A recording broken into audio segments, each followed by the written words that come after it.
اسی سے ایک متعلقہ چھوٹا سا سوال ہے کہ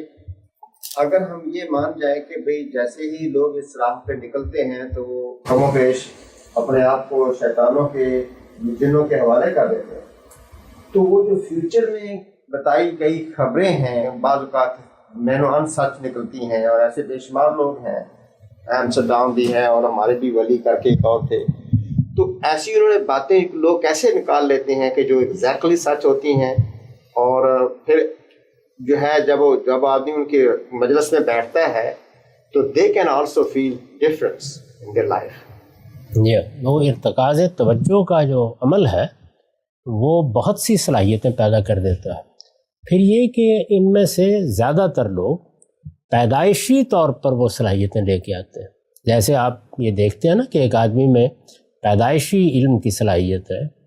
سائنسی علوم میں کمال پیدا کرنے کی صلاحیت ہے۔ بعض لوگ میں نے دیکھا ہے کہ بچپن ہی میں ایسے ریاضی کے ماہر ہوتے ہیں، ہم جیسے لوگ تو بعض اوقات 2 اور 2 4 کو بھی جمع کرنے کی۔ مجھے یاد ہے کہ مجھے والدہ کہتی تھی کہ میں نے کپڑا لیا ہے، مطلب 1.5 آنے کا یہ ہے، 1.25 آنے کا وہ ہے، 1.25 کا ذرا قیمت نکال دو۔ میں بالکل ہی فارغ ہو جاتا تھا، کہتی کیا پڑھا ہے تم نے اور کیا سیکھا ہے۔ تو یہ اپنے اپنے اذواق بھی ہوتے ہیں، تو اس میں یہ نفسی صلاحیتیں موجود ہوتی ہیں۔ بہت سی آپ دیکھیں، آپ گینس بک آف ریکارڈ میں چینی بچیاں ہیں اور بہت سے لوگ ہیں، تبت کے بعد لوگ ہیں جن کے ہاں یہ فطری صلاحیت موجود ہے۔ دیوار کے پار دیکھ لینا ہے، آوازیں سن لینا ہے، مستقبل کی چیزوں کا معلوم ہو جانا ہے۔ پھر جب آپ ان علوم میں جاتے ہیں تو یہ صلاحیتیں اور بڑھ جاتی ہیں، پالش ہو جاتی ہیں، اور اس کے بعد آپ بہت سے میں نے عرض کیا کہ کرامتیں دکھا سکتے ہیں، معجزات دکھا سکتے ہیں،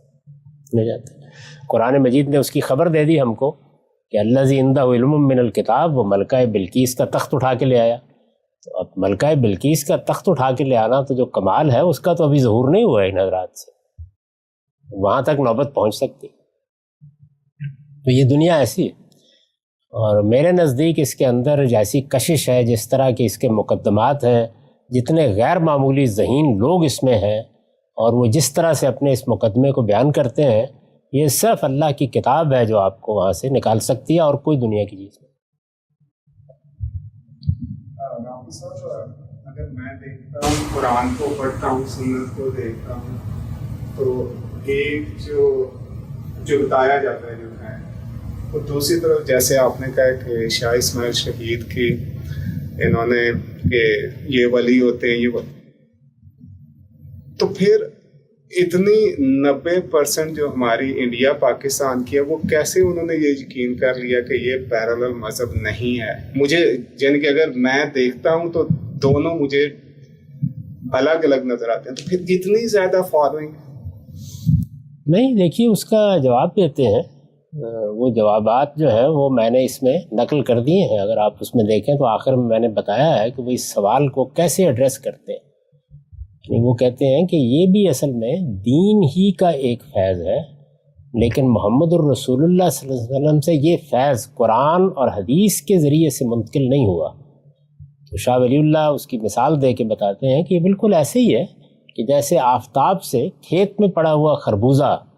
حدت اور حرارت اور زندگی حاصل کرتا ہے، لیکن نہ خربوزے کو پتہ ہوتا ہے کہ وہ لے رہا ہے اور نہ آفتاب کو پتہ ہوتا ہے۔ یہ مثال دی ہے انہوں نے، بتایا ہے